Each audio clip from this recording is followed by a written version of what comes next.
الله الرحمن الرحيم الحمد لله رب العالمين. Ini zaman bergeser.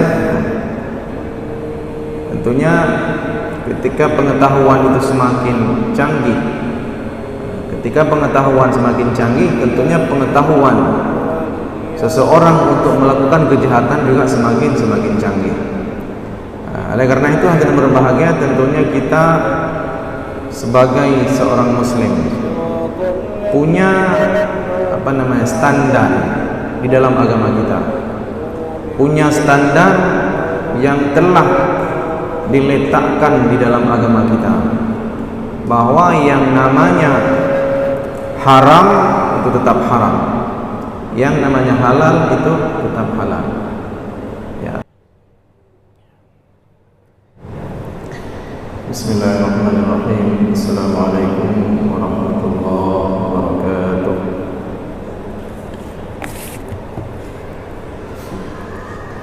Alhamdulillahi rabbil alamin. Wassalatu wassalamu ala al-mab'uthi rahmatan lil alamin, Sayyidina wa maulana Muhammadin wa ala alihi wa sahbihi ajma'in, amma ba'd. Subhanaka la ilma lana illa ma 'allamtana innaka antal alimul hakim. Allahumma 'allimna ma yanfa'una wanfa'na bima 'allamtana wa zidna ilma.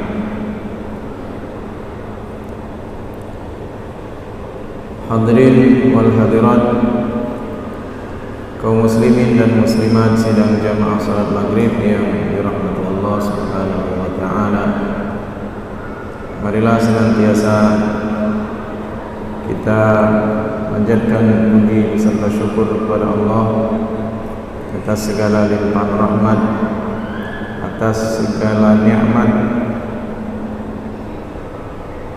yang selalu tercurahkan kepada kita, baik nikmat yang kita sadari maupun banyak nikmat-nikmat yang lain yang barangkali tidak kita sadari. Hadirin berbahagia, memulai halaqah maghrib pada hari ini, marilah kita mengucapkan basmalah, bismillahirrahmanirrahim, seraya kita memohon pada Allah Subhanahu wa ta'ala, jika ada saat ini saudara-saudara kita yang sedang diuji oleh Allah dengan berbagai ujian, semoga Allah berikan jalan keluar. Jika ada saudara-saudara kita yang sedang diuji dengan penyakit, mudah-mudahan Allah memberikan kesabaran dan kesembuhan. Hadirin berbahagia, malam ini seperti biasa guru kita Imam besar menyampaikan materi tafsir setiap malam Sabtu, namun beliau berhalangan atau tidak bisa menyampaikan halaqah maghrib pada kesempatan hari ini. Karena itu kami akan mencoba menguraikan beberapa hadis-hadis Nabi sallallahu alaihi wasallam dan ayat-ayat Allah yang mudah-mudahan ada satu dua pelajaran, ada ilmu yang bermanfaat bagi kita, baik untuk kemaslahatan dunia kita maupun untuk kemaslahatan akhirat kita. Hadirin berbahagia, dalam sebuah hadis Nabi sallallahu alaihi wasallam yang bersumber daripada Abu Hurairah radhiyallahu anhu, beliau menyebutkan dari Nabi sallallahu alaihi wasallam bahwa Nabi pernah bersabda yang bunyinya,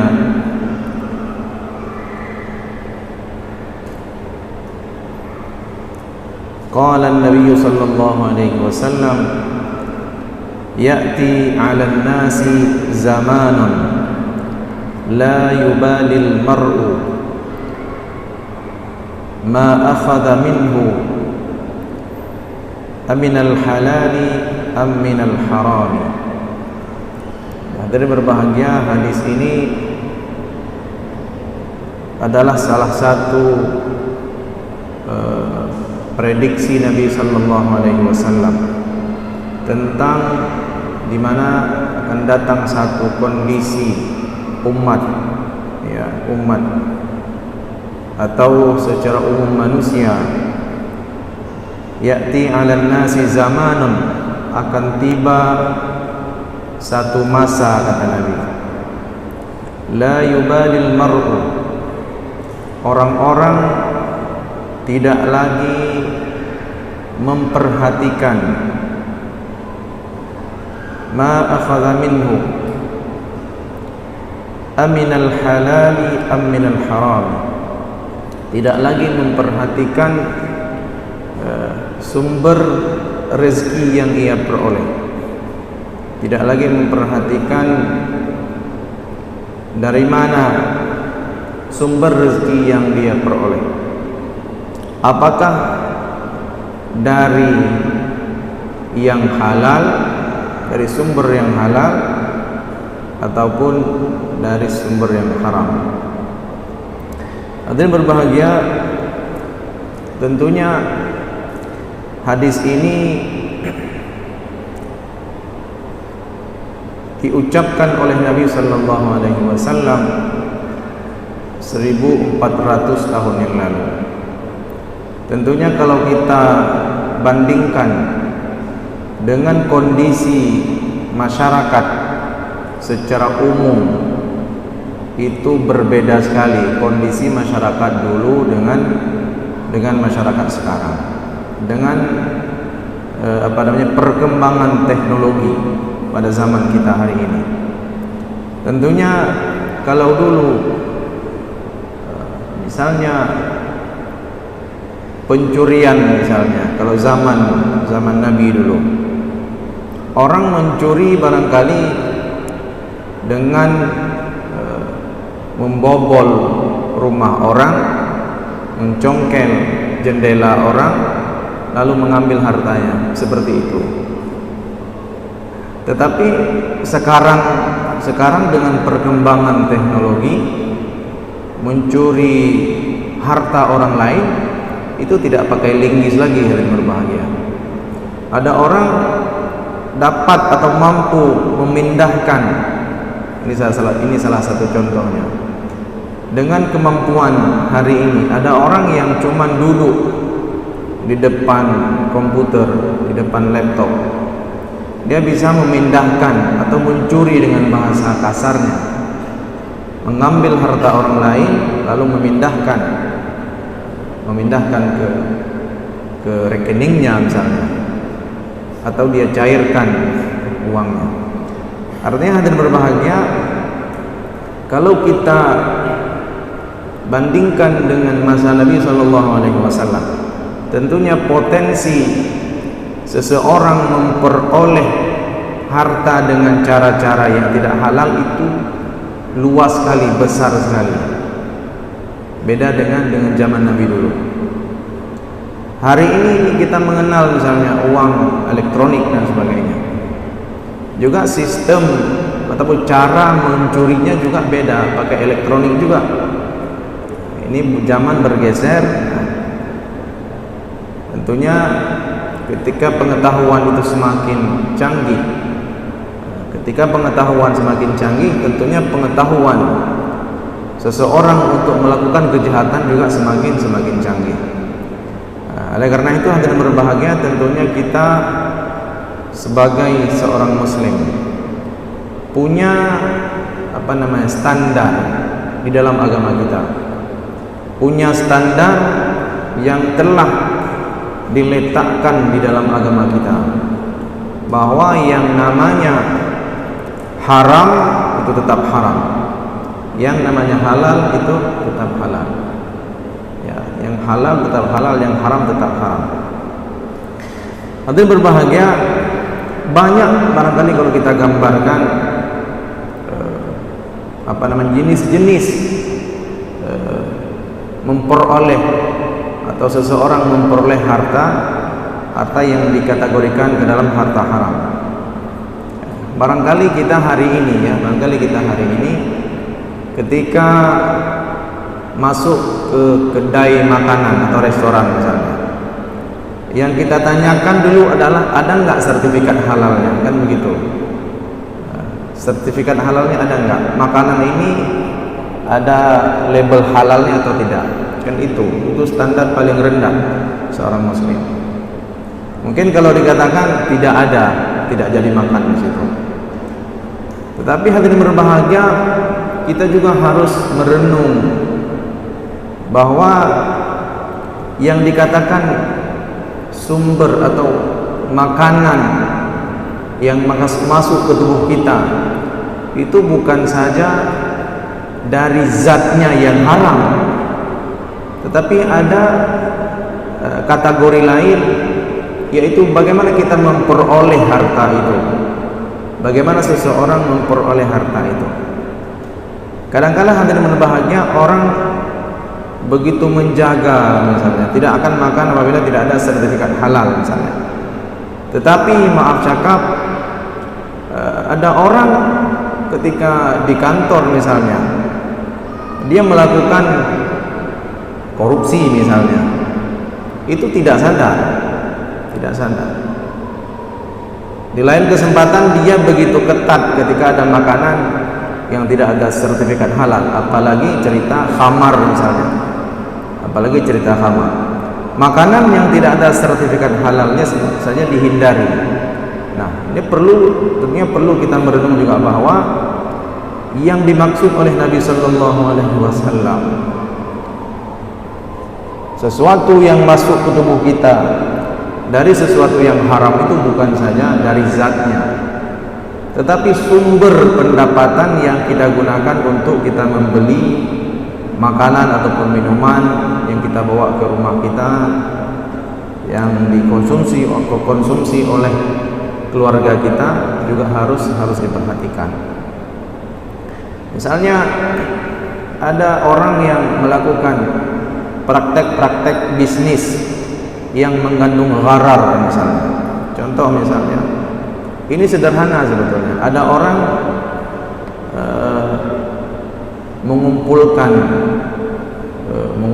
uang orang lain misalnya, atau misalnya ada orang meminjam sejumlah uang. Ketika orang ini meminjam kepada temannya, dia katakan, untuk apa? Saya perlu uang untuk kebutuhan ini misalnya. Tetapi ternyata hadirin berbahagia, uang yang dia pinjamkan itu bukan untuk kebutuhan dirinya, tapi untuk dia invest misalnya. Dia jualan dengan uang itu. Ini juga masuk gharar. Tidak ada izin dari pemilik uang itu. Kita sampaikan pinjam duit, nanti uang itu saya bayar apa misalnya, bayar cicilan rumah misalnya, atau bayar biaya pendidikan anak misalnya. Tetapi orang ini nipu dia. Uang yang dia pinjamkan bukan untuk membayar kebutuhannya, tetapi uang yang dia pinjamkan untuk bisnis, ya. Tetapi dia tidak sampaikan kepada teman yang kita minta pinjam. Ini juga sesuatu yang mengandung gharar, ya. Sesuatu yang mengandung penipuan.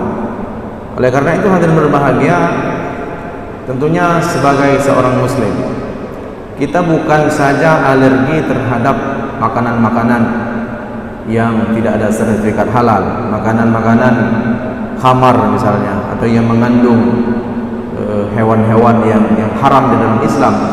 Bukan saja anti terhadap seperti itu, tetapi juga kita merenung, mengintrospeksi diri bahwa harta apapun yang diperoleh dengan cara-cara tidak baik tentunya tidak baik. Nah, ketika masuk ke dalam tubuh kita, dia akan menjadi daging. Sehingga Nabi Shallallahu Alaihi Wasallam mengatakan, jika terdapat daging yang tumbuh dalam tubuh seorang muslim, maka kata Nabi Shallallahu Alaihi Wasallam, fannaru aulabi, maka ini harus neraka lebih utama baginya. Maksudnya apa? Itu dibersihkan dulu nanti. Jadi harta-harta yang tumbuh atau daging-daging yang tumbuh dari harta yang tidak halal, kata Nabi Shallallahu Alaihi Wasallam mengisyaratkan fannaru aulabi, ya, api neraka itu lebih utama dulu baginya. Artinya apa? Dibersihkan dulu. Ya. Hadirin berbahagia, di dalam satu ayat Al-Quran, dan ini menjadi petunjuk secara umum tentang bagaimana seseorang di dalam kaitannya melakukan transaksi ataupun apapun namanya. Disebutkan dalam firman Allah Subhanahu wa taala, ya ayyuhalladzina amanu la ta'kulu amwalakum bainakum bil batil. Wahai orang-orang beriman, wahai orang-orang beriman. Jadi hadirin berbahagia, kata salah seorang sahabat Nabi Sallallahu Alaihi Wasallam, kalau tidak salah itu Ibnu Mas'ud, kata beliau, ketika kita mendapati ada ayat-ayat yang berbunyi ya ayyuhalladzina amanu, artinya seruan bagi orang beriman, maka kita harus memastikan diri kita bahwa kita juga termasuk ke dalam orang-orang yang dipanggil oleh ayat ini. Jadi ketika ada bunyi ya ayyuhalladzina amanu, itu jangan kebayang bukan kita yang dipanggil. Ketika ada ya ayyuhalladzina amanu, jangan berpikir ayat ini bukan untuk kita, tapi untuk kelompok lain misalnya, atau untuk siapa begitu. Tapi ayat ini untuk kita, untuk orang beriman semuanya, untuk yang membacanya juga yang menyampaikan, termasuk yang sedang menyampaikan. Artinya kita masuk khitab semua di dalam ayat ini. Ya ayyuhalladzina amanu la ta'kulu amwalakum bainakum bil batil. Hai orang-orang beriman, janganlah kalian memakan harta kalian, artinya harta kalian satu sama lain, bil batil, dengan cara-cara yang batil. Memang di dalam Islam, hadirin berbahagia, itu sudah diperkenalkan oleh Nabi Sallallahu Alaihi Wasallam berbagai jenis muamalah. Misalnya ada seseorang membutuhkan sesuatu, misalnya dia tidak punya uang, bagaimana caranya mendapatkan uang secara cepat? Maka di dalam Islam ada diatur muamalah, ada jenis-jenis muamalahnya. Di dalam Islam misalnya ada istilah pinjam, ya, meminjamkan, itu syariat. Meminjamkan kepada orang lain, bahkan memberi pinjaman kepada orang yang membutuhkan, itu pahalanya besar sekali. Kita memberikan pinjaman kepada orang yang membutuhkan, itu pahalanya besar sekali. Dan bahkan dalam sebuah hadis Nabi Sallallahu Alaihi Wasallam, dalam hadis itu Nabi menyebutkan bahwa ada 3 jenis manusia yang mendapatkan rahmat Allah Subhanahu wa taala. Ada 3 jenis manusia yang mendapatkan rahmat Allah Subhanahu wa taala. Yang pertama disebutkan rahimallahu rajulan samhan idza ba'a wa idza ishtara wa idza iqtada. Allah merahmati 3 jenis manusia ini. Siapa dia? Yang pertama, samhan, yang banyak tolerannya.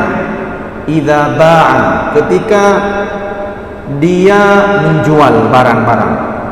Ini untuk pedagang ini, untuk para pedagang. Apa maksudnya? Samhan idza ba'a ini, pedagang ini dia banyak tasamuhnya.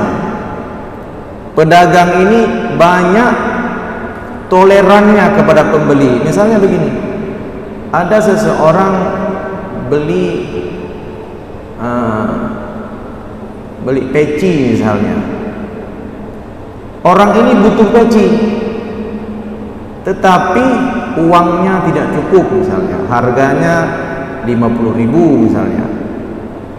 Dia punya uang 40.000.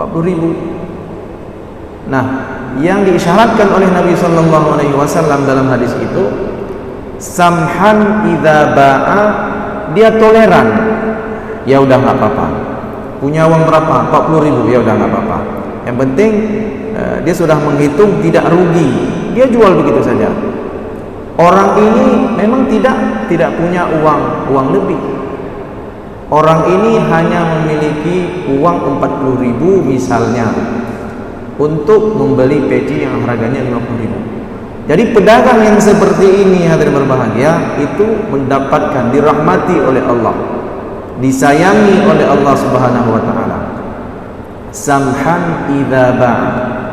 Kemudian yang kedua adalah idza ba'a wa idza ishtara.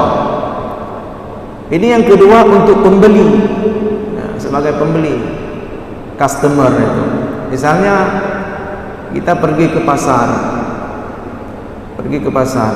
tradisional. Kita sudah belanja semuanya. Kalau checklist itu sudah ada semuanya. Tiba-tiba ada nenek-nenek menawarkan kita barangnya. Misalnya dia tawarkan daun jeruk misalnya, atau serai misalnya, atau telur bebek misalnya. Kita tidak butuh itu, tidak butuh. Tetapi kita beli. Yang pertama menghargai dia, karena ini kan pedagang kecil ya, yang duduk di lantai itu biasanya. Kita hargai pedagang ini, itu juga masuk ke dalam hadis Nabi tadi, yang salah seorang yang dirahmati oleh Allah Subhanahu wa taala. Idza ba'a wa idza ishtara. Kita memang tidak butuh barang itu. Tidak butuh barang itu. Tetapi kita beli karena harganya pun tidak seberapa. Dan kita pun punya duit lebih misalnya. Kita beli saja. Bahkan ada orang ketika ditawarkan barang-barang misalnya, belilah, dia beli saja. Tetapi nanti ketika sampai ke rumah dia bagi-bagi ke tetangga misalnya. Itu ada seperti itu. Nah, jika ada orang seperti ini, maka orang ini masuk ke dalam hadis atau salah seorang dari yang dirahmati oleh Allah Subhanahu wa taala, yaitu pembeli yang penuh dengan tasamuh, pembeli yang penuh dengan toleran, jil lebih kurang bahasa Aceh. Nah, itu yang kedua. Kemudian yang berbahagia yang ketiga, yaitu wa idza iqtada.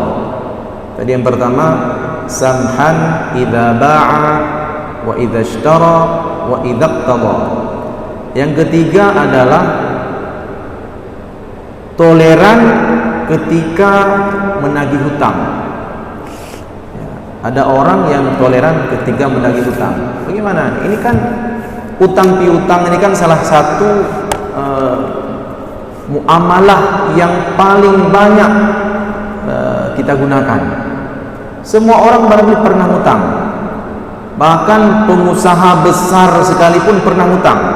Mungkin dia ngutang di bank ya, bukan pada orang lain. Dia datang ke bank. Pasti pernah hutang. Dari mulai yang nggak punya uang sama sekali sampai yang punya uang miliaran pun pernah ngutang. Karena syariat ngutang ini memang sudah menjadi sudah menjadi sunnatullah. Makanya Allah membuat syariat ada namanya ad-dain, ya kan? Ad-dainun itu.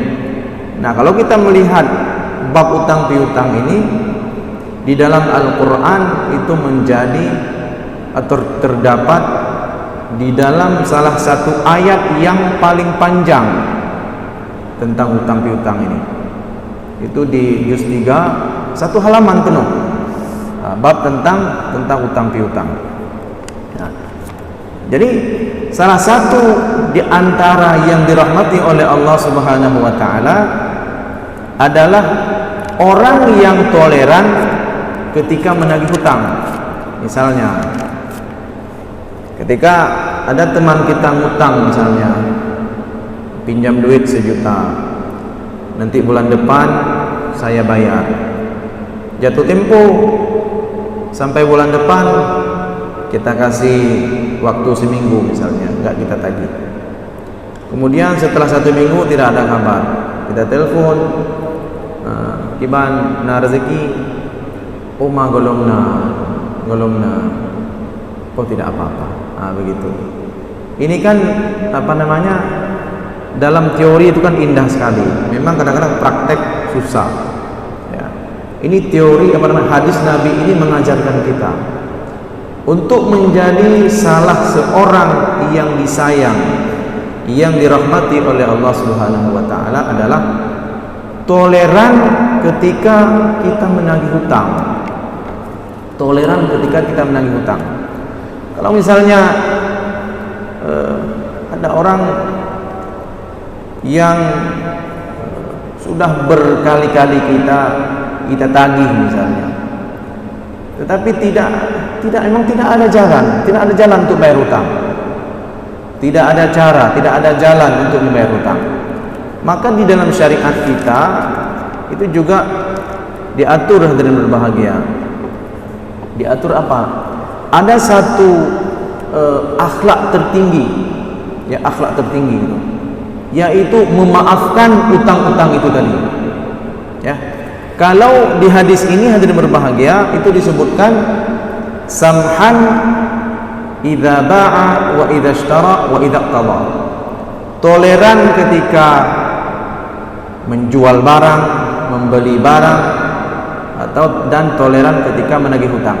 Tetapi ada yang lebih atau derajat paling tinggi setelah di atas ini adalah memaafkan utang itu. Memaafkan artinya setelah berkali-kali kita tagih, memang tidak ada cara dia bayar, bukan tidak mau bayar. Setelah kita melihat kondisinya, misalnya ekonominya, penghasilannya, pekerjaannya memang tidak memungkinkan untuk bayar, dan kita pun bisa memaafkan. Artinya apa? Utangnya tidak terlalu besar misalnya. Kalaupun kita maafkan utang itu tidak mengganggu keuangan kita, maka maafkan saja. Nah, maka di dalam ayat itu disebutkan, ya,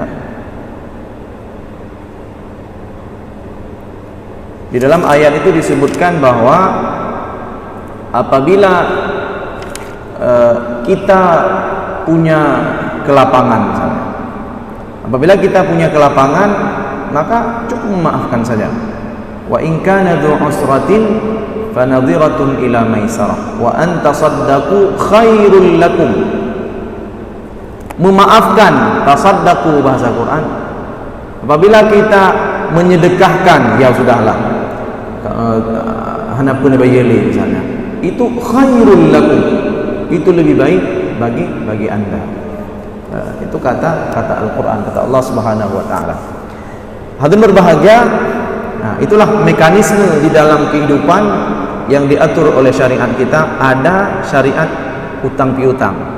Artinya ketika kita tidak punya uang sama sekali, itu ada mekanismenya di dalam Islam. Bagaimana kita mendapatkan uang? Dengan utang.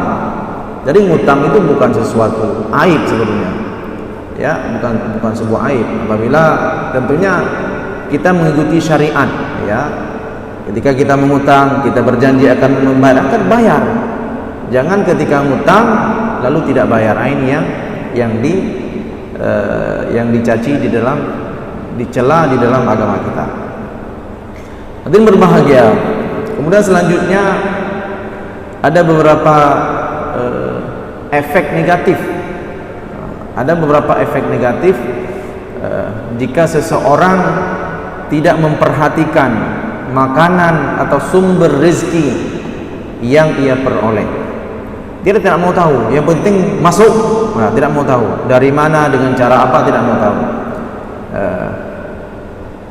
Dosa-dosa itu yang dirangkum oleh para ulama, di antaranya adalah nuz'atul barakatu minar rizqi wal umri.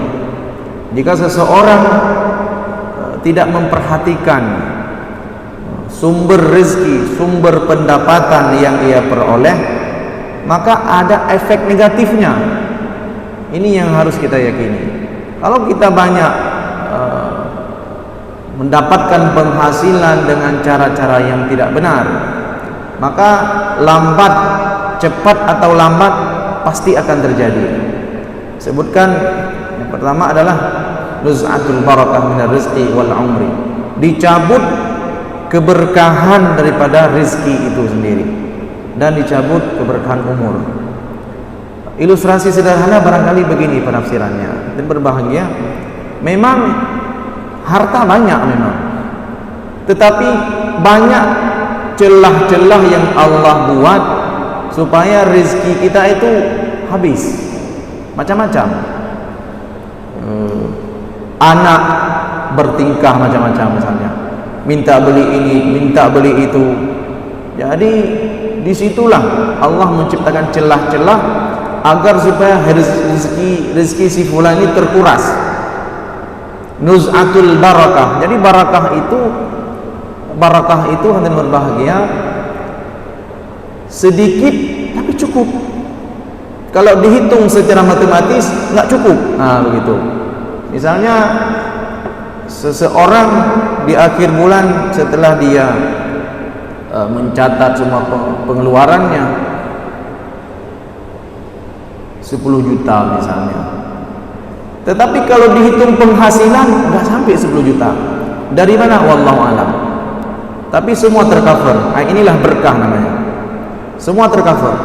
Yang disebut yang tidak berkah itu adalah banyak tapi kok nggak cukup ya, begitu. Tidak tahu celah mana yang bocor itu. Kalau kita kalkulasikan, kalau kita hitung-hitung dengan perhitungan matematis, itu tidak ketemu. Masa gaji 200 juta harus ngutang misalnya? Ada gaji 300 juta harus ngutang juga. Ada gaji penghasilan sebulan 500 juta harus jual toko misalnya. Bagaimana itu logikanya? Itulah yang dibuat oleh Allah Subhanahu wa taala. Itu menunjukkan apa? Menunjukkan bahwa manusia itu tidak punya kuasa untuk mengatur kehidupannya sesuai kehendaknya. Apabila dia tidak menuruti garis-garis yang telah ditentukan oleh Allah Subhanahu wa taala. Kemudian wa nuz'atul barakati minar rizqi wal umri. Juga dicabut keberkahan umur. Dicabut keberkahan umur. Bagaimana maksud dicabut keberkahan umur? Kalau menghitung umur 40 tahun, 50 tahun, 60 tahun misalnya, kalau kita hitung kebaikannya nggak ada sama sekali. Menghitung kebaikannya nggak ada.